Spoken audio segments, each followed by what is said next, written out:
hindi talaga secured yung future natin. She's sad kasi we should just explore and learn and grow without having the fear of being held back.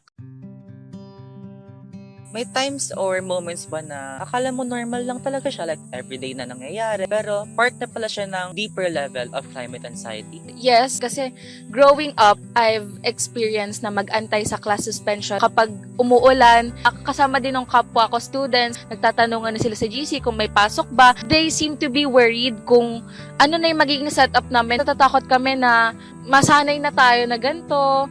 On my end naman, pinaka naisip ko lagi is safety namin talaga. Yung bahay namin, malapit siya sa sapa. Kapag umuulan, mabilis pumasok yung tubig.